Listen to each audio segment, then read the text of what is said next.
Hey everybody, what is going on? Hexlex here. I got another Master Duel video for you. Coming at you with some more gameplay for Canine Vanquish Soul, as well as an updated deck list that I'm going to share towards the end of the video. Mostly just switching around my hand trap lineup to include the Mulch Army cards, which may not be the attributes of Vanquish Soul cards that you want them to be, but I think are still very important to have. So, this first game, we're going to be up against Sulfacord Yummy. We're going to lead with a Time Maiden, and I'm going to follow up with a Maxx as I normal summon the Cupsy Yummy. I expected them to go into a Link one, and they did go into Snatchy, although I wasn't necessarily anticipating the Cupsy Yummy from hand. I'm going to activate the Hollysu here, because I do have a Dark and a Fire in hand, which not only means that I can summon from deck, but of course, I can summon Raisin, and Raisin's effect will be live. Now, because my opponent also had the Time Maiden in play, the Cupsy Yummy Way was able to be summoned off the Snatchy's effect. If it was only Snatchy in play, I could have easily destroyed that, and then Mignon would no longer have been live. We're going to Ash Blossom the Yummy Way search, and in response, our opponent's actually going to throw out their own Jewel and Lockbird, meaning we'll no longer get draws off of our Maxi. But that's fine, we have more than enough in our hand to deal with what our opponent can set up here. I'm going to activate the Hollysu at this point for the Raisin. I'm going to threaten the Link Rebo, even though I know they can activate the Cupsy Yummy Way anyway, because I really need them to be able to go through their effects, rather, so that way they are forced to end on a more minimal board state. Just basically taking bodies off the board here. Now they will get to use the Mignon, because I was not able to keep a Link one off the field. That Time Maiden was the whole reason for that, by the way. That level 1 extender goes really, really hard in Yummy. So now they can go for the Lollipo Yummy Way. This, of course, is going to revive 2 from the graveyard. And I wondered if they were going to go for the Herald with the Martial Metal Marcher, and it seems like that is going to be the case here. By the way, I've noticed that in Yummy, Martial Metal Marcher, due to this matchup, I think is now a lot better than the Sorrow Cat, because the Shamisen Samsara Sorrow Cat does activate from the graveyard, which makes Izuna alive, and a lot of Yummy combo lines don't inherently make the Izuna alive. Like, I don't think our opponent's activated a single monster effect in the hand or graveyard so far. Okay, now here we're going to go for the Heavy Borger. And we're going to get the burn in before they're summoning the Herald. That 1500 could matter, and I don't want my Borger to get destroyed by the Herald for no reason. Now they're going to activate Surprise, which is really good news for me, because I was a lot more worried about the Yummy Surprise in conjunction with, of course, the ability to go into Cookie or another Yummy Synchro monster, but instead they use the Surprise to go into Little Knight, with a plan to then use Elf in order to revive the Lollipo on my turn. Which normally wouldn't be that bad, except I do have Call By here, so that's really, really good for me. We're going to activate Rhoda to try to go for another Raisin, but they've got Dominus Purge. In response, they're going to Elf for the Lollipo. We're going to throw out the Call By against the Lollipo. And looks like they're going to chain Little Knight on the Borger. I'm going to use Borger in response in order to burn, and mostly bait out the Herald. Although doing this also will make my Xiaolong live. Next, I'm going to use Hollysu, and that will successfully bait out the Herald. I really just needed this Herald off of the field in order to be able to make some amount of plays here. But this Chain Link is going to go way in our favor, even though it doesn't look like it on the surface, because of the fact that we revealed a Vanquish Soul card. Now, in a moment here, I'm going to get to summon the Xiaolong at the end of the Chain Link, or rather, at the start of the next Chain Link. Now we can use the Field Spell in order to add Mad Love. Can't go for Raisin, unfortunately, because Xiaolong is fire, but we can go Mad Love, add Snow Devil. Then I'm going to link Xiaolong specifically into the Rock of the Vanquisher. That way I can use the Dr. Mad Love as a material in order to make the Typhone. Get a little more value out of the Mad Love here. Yeah, we're adding back the Hollysu as well that we could potentially summon on our opponent's turn, although it wouldn't be live. We're starting to build our board back up. And we could potentially add a fire off Rock, the Xiaolong, in order to be able to keep burning our opponent. On our turn and their turn would have put them down to 400. And all they have at that point is a Little Knight and a top deck. And not only do we have the ability to threaten them with burns, but also we're gradually building back up our board state. So this is a lot of what makes K9 Vanquish Soul really, it's such a good deck because it can play through so many different scenarios. Even a grind game where you lose all your resources, as long as you have a resource loop established, you will be able to recover in the long run. All right, there's that first duel. Let's check out the next one here. Okay, here's a brief going first game. The only going first game of this video. It's going to be a one-turn game, but normally, I don't know.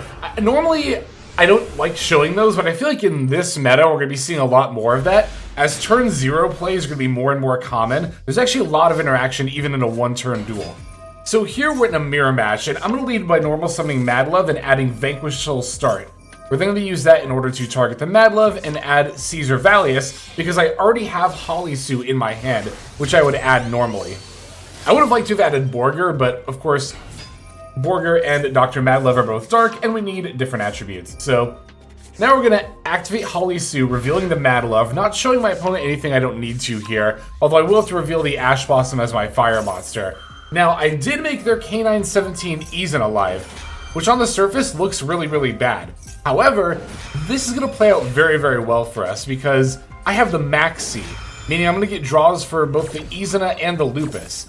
And you might be thinking also whatever they Xyz summon, right? Well, I'm going to put my opponent in a position where they can't Xyz summon on multiple avenues. Alright, so Hollysu will end up resolving. We're going to summon Raisin. Raisin's going to activate. They get to use Izuna to dump here, but that's fine because of course they already have Lupus out. So they're just going to dump the Quick Play spell, the Force Release. And now I'm in such a good position. Even though my opponent did turn 0 plays and summon an Izuna, I have the ability to not only destroy one, but both of these monsters, because Raisin is across from Izuna, and Valius can reveal Ash Blossom, Mad Love, and then the Hollysu in order to pop the Lupus. So even though, again, they are able to establish the Lupus plus Izuna, they can't really do anything about it. Now I can go Case, add my own Izuna, and then go Izuna for Lupus, and my opponent's going to concede right away because they realize just how far ahead I am. Now, not only do I have the ability to stop any amount of plays they could make, I can make additional plays because they activated Izuna. So one of the things that I think makes this matchup really, really strong, or any K9 mirror match really, for the player going first, is that if the K9 player going second does end up using Izuna, they only threaten to make the other K9 player, the going first K9 player's engine, that much stronger. So in a meta where Izuna is everywhere, not just because of K9 decks, but also as a hand trap engine in other decks, you really have the edge in that regard. We have some more gameplay, going second gameplay, of course, so let's go into the next duel. Alright, this one's going to be up against Pure Mitsurugi. As mentioned, we are going second here.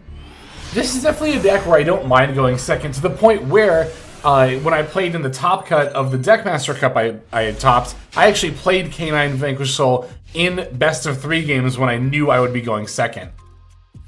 Now here we got away pretty lucky. Our opponent didn't end up really having anything, but although we did have the double Fulos, if they did. Now we're going to lead with the Raisin, and they're going to use the Imperm. Imperm, of course, being a lot more popular in this meta for this exact matchup. Being a trap card, it doesn't make my Izuna alive. However, here we can go Case for Jokel. And now I'm going to activate Jokel and reveal the Izuna that way. They're going to get a Maxx off, though, which is certainly not ideal, but it's also really not that big of a deal either. We're summoning Jokel and Izuna. That only gives them one draw because it's only one effect that's summoned. Now I'm going to go Imperm, or they're going to go Imperm rather, on the Izuna, because I think they know what I'm trying to do here. I'm just going to OTK them, and this is how I win a lot of going second games, particularly ones where you're able to stop your opponent from making plays with hand traps. That didn't happen here, our opponent just bricked, but it's still a really nice example of a very common way to win duels with this deck. I'm going to activate Jokel, actually adding the Lupus that I wanted to send off Izuna, because now I can summon that, give them one more draw, go to battle phase, and as you can see, our opponent's going to concede right then and there. Because we had far more than 8,000 damage on board, they had nothing, and even if they had a Nibiru, we only summoned 4 times, right? Raisin was 1, Izuna was 2, Jokel and Izuna were 2 and 3, and then Lupus was number 4. So I don't even have to worry about the Nibiru being live, but even if the Nib did come down, we still had the Lantern and could make further plays. Alright, I have time for, I think, one more going second game before we take a look at the deck breakdown here. And this final duel is going to be up against Mitsurugi Yummy. Going second, as mentioned, I think a million times now.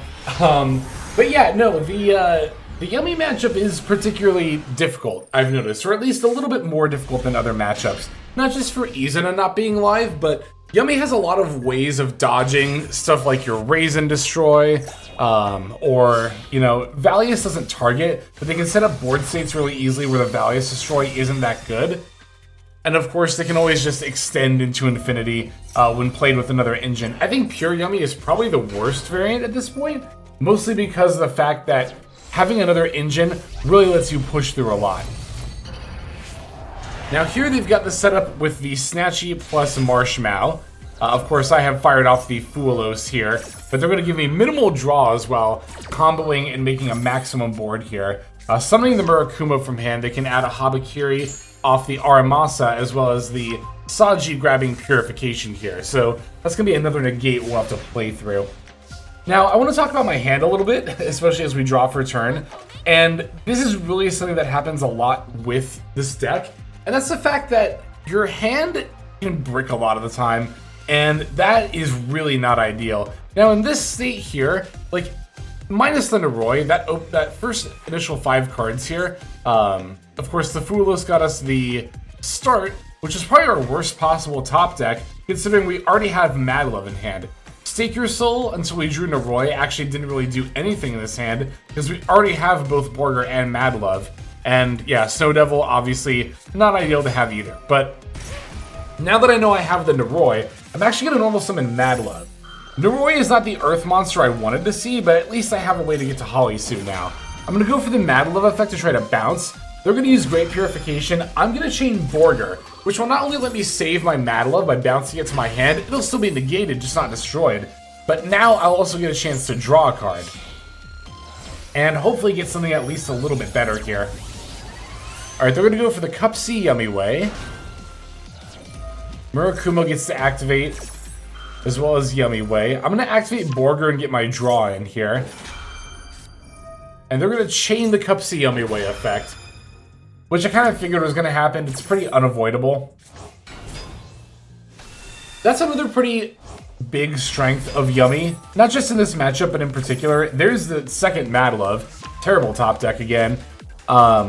But one of the big strengths of Yummy here is that they can go into any of the Synchro monsters, so even if you're trying to play around like the Cookie Yummy Way, like I kind of was here, our opponent still just went for the Cup C anyway, and now they can still go for Cookie later. Now Murakumo can wipe away the Borger.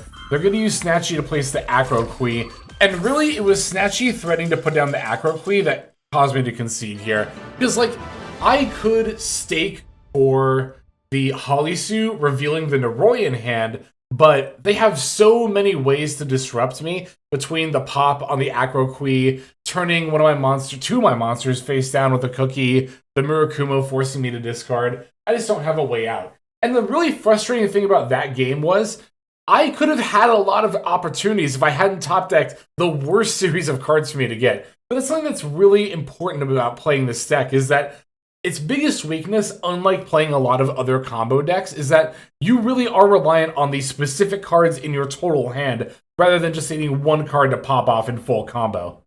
Alright, now that I've shown you some games, let me show you the deck list. Okay, here is the list. It's pretty standard, all things considered. And the biggest difference, as mentioned from my previous list, is that we've switched up a lot of the off engine. Rather than playing the the Rescue Ace package of Impulse and Fire Attacker, we've actually removed those cards for Mulch Army Fuelos, as well as a couple copies of Perulia as well. You might be wondering, but having Water and Wind doesn't help you, right? So wouldn't you want hand traps like, if not the Rescue Ace cards, DD Crow or Bestials, to help you out as far as revealing for attributes? And the answer to that question actually lies in the fact that Perulia and Fuelos are going to draw you more cards. And I think that's Because believe me, when I saw a lot of successful lists with Molcharmy cards, I had the same initial thought.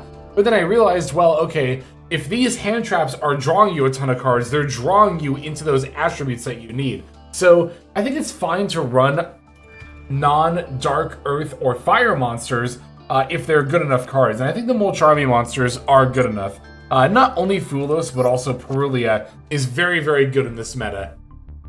I don't think you need Perulia for this, or any other deck, really. But Perulia is, like I said, highly, highly useful in a meta where not only is Canine running around in a bunch of different decks, but Canine Vanquish Soul specifically summoning a lot from hand and being probably just one of the top decks of the current meta, if not the best deck of the current metagame. Yeah, like I said, this list is pretty standard, including the Molcharmy stuff again. Seeing a lot of play in a lot of successful lists. For the extra deck here, I think that there are a lot of cards that you could sub out if you wanted to try other things. Stuff like Zeus doesn't really come up a lot. Typhon is pretty optional, even though I do actually really like this card and it came up for us. The Soryu Skuldread I think is also really, really optional. I'll be honest, I don't have a ton of scenarios where I really want to summon this card. Even in situations where I only open Canine stuff, I am personally pretty content to end on like a half board of Ripper with the ability to also set up the Nosh Knight stuff, as opposed to going Skuldread and just going gambling at that point, right? So, I don't know. This card, I think, of all the extract cards is the most cuttable. It's also a UR, so if you don't want to go out of your way to craft it, don't feel like you have to in order to play this deck. Oh, and Little Knight. Little Knight is also very, very optional in this deck, but is also a staple card that you should probably have anyway, so it makes it really easy to slot in. And of course, there are scenarios where she comes up. Oh yeah, there is another difference. I'm playing a single copy of Noroi, which I wasn't before. The reason I wasn't on Noroi the first time is because of the idea that you want to use your normal summon for Mad Love or Raisin, but of course there are games where you don't necessarily open these or like, you know, Rhoda to search the Raisin. So having another good normal summon is pretty nice. I think you only need one single copy of Noroi, because if you really have to, Noroi is searchable by case for Canine. So if you opened like case and then 4 hand traps, that would be a scenario where I think you would just go ahead and normal summon Noroi. And I think that's the reason a lot of people run a single Noroi. It's not going to come up a lot, but it's just nice to have, or even not just opening, you know, a case for Canine plus 4 hand traps, but even if you're in top deck mode in a grind game, being able to go top deck, case for Noroi, normal summon Noroi if they have 2 or more cards in hand, and then, you know, make some amount of plays is a pretty good option to have. So I do like it in that regard. Okay, yeah, I think that's pretty much everything I had to say about the list. So thank you so very much for watching. Appreciate you as always. That is going to do it for now. Let us move on to the outro. Hey everybody, Hexlex here. Thank you so very much for watching all the way to the very end of the video, which by the way is one of the best ways to support the channel. Speaking of supporting the channel, take a look at the names on screen. These are folks who have been so generous as to either join as a YouTube member or subscribe over on patreon.com/Hexlex to support. There's also perks for doing so. If you would like to see YouTube videos early, as well as some exclusive videos that get uploaded to YouTube, but for one reason or another I decide not to publish, definitely go ahead and hit that join button to see content early, as well as some exclusive content. If you're looking for more exclusive content, over on patreon.com, I upload exclusive videos that are not posted on YouTube just about every single day. Whether you choose to subscribe over on Patreon, join as a YouTube member, or simply continue to watch, your support is greatly appreciated. Thank you so very much.